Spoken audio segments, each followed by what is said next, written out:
Hey guys, it's Fellows. I'm bringing you a Capture the Flag on Arkaden. This is actually a competitive game.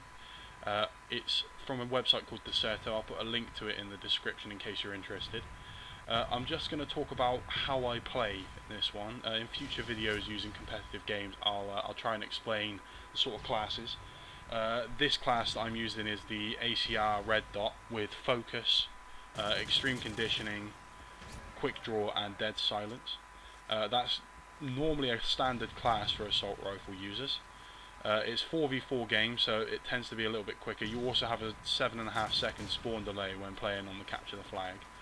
Alright, but as you can see, I'm holding up this top area. Now, I pop out here. I probably should have killed him. My accuracy is a little bit bad, but then I run away and get killed.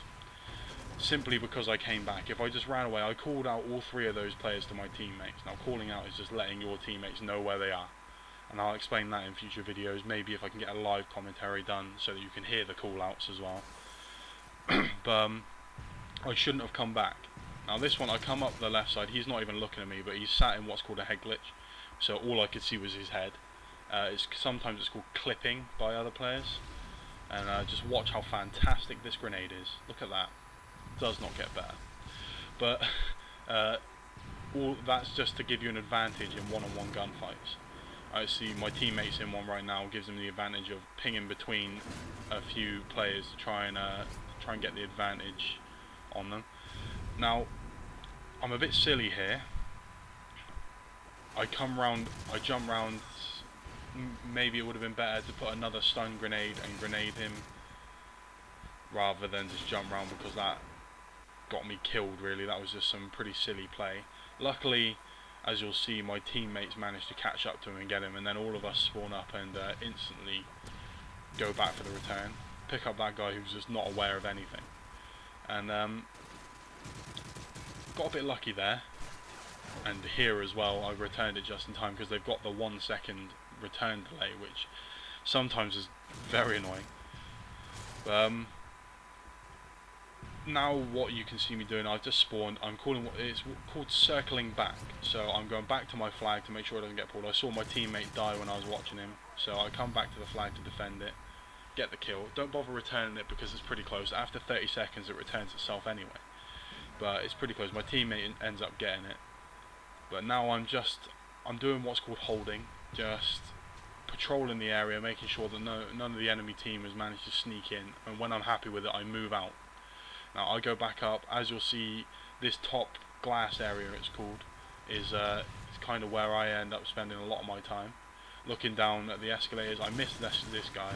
Now, I don't know why I missed him. Perhaps when I was playing I was focusing on other things or had a call out, but it was kind of pretty poor play by me.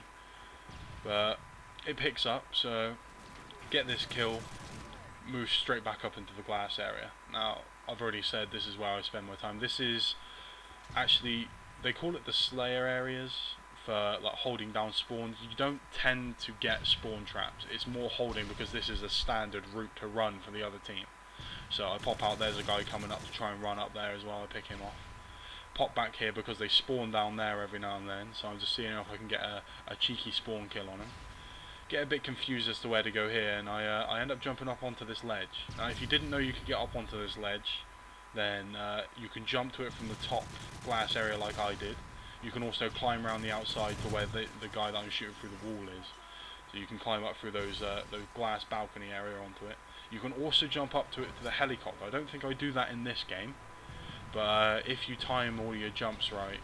Oh, I'll stop, watch this. My accuracy was pretty good then, his wasn't, so I ended up winning the gunfight. But yeah, as I was saying, you can get up to it on the helicopter. You have to time your jumps right. It's not very difficult, but if you haven't done it before, it might take you a few goes to get used to it. Now, that guy, the reason he spawned where he did, like he spawned down at the bottom of the ramp where he ran up, that's because our team was pushing up too far. Partly my fault. I wasn't really talking to my team at the time. I was just trying to get some kills, which is, at the end of the game, is what everyone tends to do. The team can still pull a flag, so we end up getting a little bit lucky with this.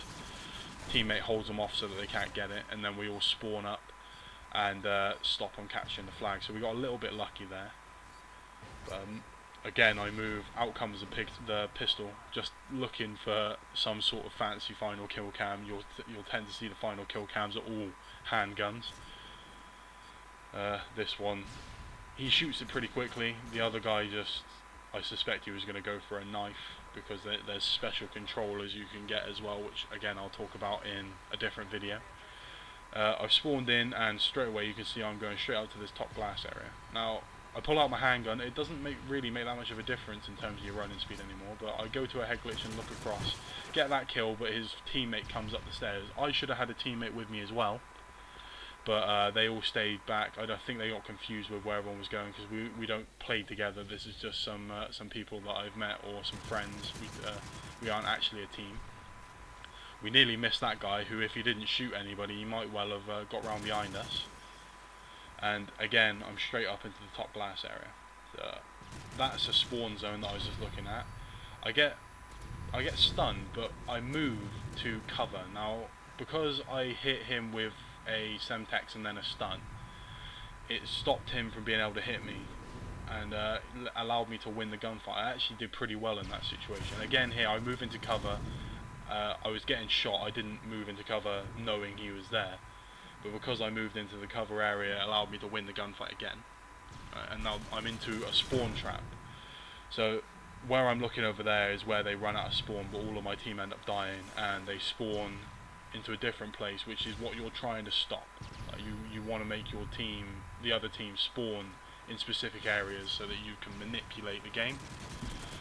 That was a pretty good shot by me. I don't know why I jumped though, but and now I failed jumping up onto the sofa, but this is a decent spot to look over the middle of the map. Everyone tends to know it in the competitive scene now, but little spots like that are quite useful if you can get up to them quickly. Fail stun grenade, managed to stun myself instead. And now you'll see I get the assist there. Quite often when you get assists from stun grenades, it's because you've communicated with your team, which is a really big thing in the competitive scene. This whole time I'm playing, what I'll start doing is recording the talk from the game as well as my own voice, and then I'll do a commentary over it so that you might be able to pick up some of the callouts. I'll try and get a live commentary done, because the callouts are very important. It lets your team know where the enemies are, where they're spawning, where your team is going, so that you can get set up accordingly. Like then I would be calling out that I've got an enemy beat on, and he gets picked up by my teammate. Right? So more than anything really is communication. As soon as you die, you want to be telling your team where the enemy was shooting you from, rather than screaming about the fact that you died, which sometimes I find a bit hard. I do get a little bit angry playing this game, and as usual I'm back up on this glass. I don't know why my stun doesn't hit him, and I also don't know why I don't get a hit marker with my grenade, but now it's just patience. See, now you don't want to move too early, because it can get you killed, but I end up getting lucky. I time it pretty well, because I'm moving towards him and I jump, it makes it pretty hard for him to hit me. But patience is a big thing that you don't see a lot of, especially in public matches. People will get into a situation where they need to wait, and they'll move a little bit too quickly, and it gets them killed. So hopefully I'll be able to do some commentaries over like little things like that can improve your game. I'm back onto a spawn trap. They'll spawn up in that little room at the back. It's called paint, but I'll go through call-outs and things like that another time, probably in a live commentary where we're actually calling it out. And then SMG against AR at that distance, he should be killing me every time. I call him out to my teammates so they know where he is, and unfortunately my teammate gets killed, gets double shot, which is never a nice thing. I get picked off from A-Domers, so I'm telling my teammates there's somebody up there, and as you can see, start spectating. Perhaps he shouldn't have shot him, and he should have gone for the flag, but decisions like that need to be made on the spot. It's pretty difficult to get it, and this guy was just running cut-offs, as I said before. He's making sure that we don't get round the back to stop his teammate from capturing the flag. He actually did a pretty good job. Now, I run out of bullets, but the shooting was pretty bad anyway, so I just throw out a grenade. I end up getting a lucky kill on him, and then more bad shooting, but I pick up the kill. So I got pretty lucky there. I know there's a guy out on A-Dom because I've been using my mini-map. I can see the red dots. I also know there's somebody on the flag, one because it comes up on the mini-map, and two because I saw a red dot going onto it. And now we're kind of just holding out the end of the game. We're winning 2-1 in terms of flag catches, and this is a good way to end it. There's one, there's two, and I jump around the corner, pick up a third. Now that's called a 3-piece, which is just killing 3 people in one go, pretty much. You can get 4 pieces if you're lucky and it works out, but this is my favourite part of the game. I love using my Magnum. I shoot it really quickly, so I try to get some decent kills with it, but it doesn't get the final kill cam, unfortunately. I end up doing pretty well. You won't see really high KDs. You'll just see what is deemed as good play, like positioning wise and things like that. You may see me going double positive, like in this game. I'm 31 and 14, but you won't see that often. But hopefully you enjoyed it, and thanks very much.